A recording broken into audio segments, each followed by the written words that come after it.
জানেন যে ইসরায়েল যখনই কারো নাম ঘোষণা করে মাথাতে বাউন্টি ধরে দেয় যে তাদেরকে আমরা সরিয়ে ফেলবো, within a matter of 6-7 days তারা কিন্তু এটা করে ফেলে। লারিজানি বলেন যাই বলেন। আপনি এটাও জানেন যে ইরানের যে পররাষ্ট্রমন্ত্রী আরাকচির কথা বললাম একটু আগে, তাদের যে স্পিকার ওই যে তার নাম হচ্ছে গালিব, কি জানি নামটা, তার নাম হচ্ছে গালিপাপ বা সামথিং, তার বিরুদ্ধেও ঘোষণা করে দিয়েছিল তাদেরকে মেরে ফেলবে আর কি। পাকিস্তান রিকোয়েস্ট করেছে ইসরায়েলকে, যেহেতু আমরা আলোচনাতে রয়েছি যুদ্ধবিরতির, এবং আলোচনাতে পররাষ্ট্রমন্ত্রী আরাকচি ইম্পর্টেন্ট পার্সন এবং স্পিকার একজন ইম্পর্টেন্ট পার্সন, ইরানি স্পিকার আর কি পার্লামেন্টে, তাদের দুজনের নামটা তোমরা হিট লিস্ট থেকে সরিয়ে নাও। চিন্তা করেন, তারা রিকোয়েস্ট করার পরে, আমেরিকা বলার পরে তাদের নাম আপাতত তারা সরিয়ে নিয়েছে।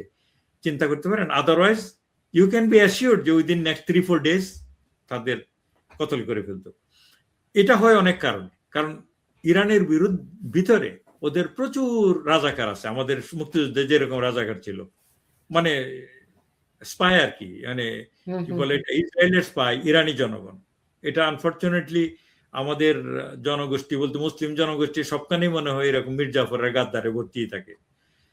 তারা কিন্তু বলে দেয় আসলে যে ওরা কোথায় আছে, সুপ্রিম লিডাররা কোন রুমে ঘুমায়, কত নম্বর, এইভাবে তারা টার্গেট করে মেরে ফেলে। যেটা আমি বলতে চাচ্ছি, মুস্তাফা খামেনি যে নতুন লিডার, সে আহত হয়েছিল প্রথম দিনের আক্রমণে। তার ফাদার যেখানে মারা গেল, তার ওয়াইফ মারা গেল, তার বাচ্চা মারা গেল। তার চিকিৎসার জন্য এবং তাকে এক ধরনের প্রোটেকশন দেওয়ার জন্য তাকে মস্কোতে এখন আছে, কারণ যাতে আর কি অন্তত এই লিডারকে মেরে না ফেলে। তা